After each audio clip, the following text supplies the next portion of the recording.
Map of hostilities, October the 26th, November the 1st. In Svatove region, fighting is taking place along 80 kilometers long front line, and in Donetsk region, Russian occupying forces try to make breakthrough on new section of front. On October the 29th, Ukrainian army conducted unique naval operation and struck ships in Sevastopol Bay with drones. New flagship of Russian Black Sea Fleet, Admiral Makarov frigate, which launched cruise missiles on Ukraine, and minesweeper Ivan Golubets, which was mostly engaged in mining, suffered significant damage. A day later, Russian Nazis continued their mass terror of Ukrainian cities, launching 55 cruise missiles, 22 C-30 missiles, and number of drones. Ukrainian anti-aircraft defense shot down 44 missiles, but those that reached hit 18 critical infrastructure facilities, including 3 hydroelectric power plants – Kremenchutsk, Dniprovsk and Novodnistrovsk. Missile fragment shot down by Ukrainian air defense fell on the territory of Moldavian city of Naslavcea. Moldova had not previously attempted to shoot down Russian missiles that flew over its territory, and only this time it somehow reacted. It expelled one of the employees of Russian embassy from the country. Luhansk and Kharkiv regions. Active fighting continues on the border of Kharkiv and Luhansk regions along the entire front line, which stretches for more than 80 kilometers from north to south. Main arena of the battle was the road from Kupiansk to Kremenna, which is almost completely under Ukrainian armed forces fire control. Ukrainian army is conducting a successful offensive in 4 key directions, 2 to the north of Svatove and 2 more to the south of it. From the most northerly direction, Ukrainian armed forces advance towards Nizhnya Duvanka and knocking out the enemy from Volodymyrivka and Yagidne. 10 kilometers to the south, our soldiers try to break through Novoselivske and Kuzemivka so as to drive a wedge between Svatove and Nizhnya Duvanka, where there is the weakest part of Russian occupying forces' defense.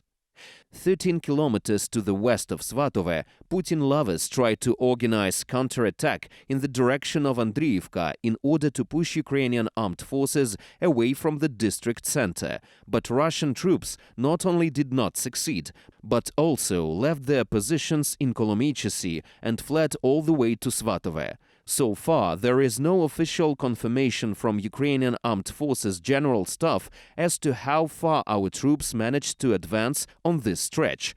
But it is clear that Ukrainian Armed Forces of Ukraine have reduced distance to Svatove to 10 kilometers or even less.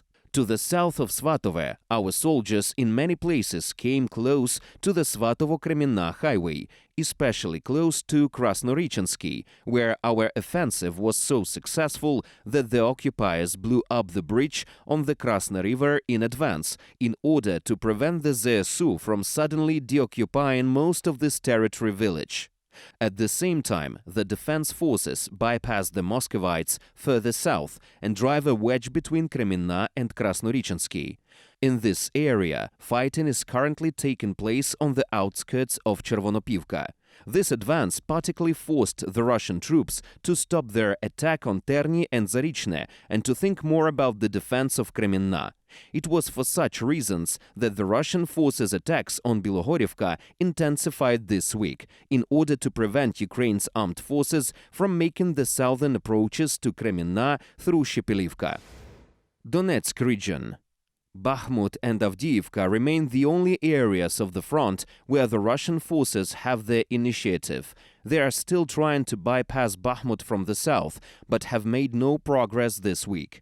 Opetne and Vodyane are the southern directions of the attack in relation to Avdiivka, which the Russian enemy wants to surround. The other day, in the area of Pisky, the invading Russian forces managed to advance 2 kilometers to the southern outskirts of Vodyane and Opetne.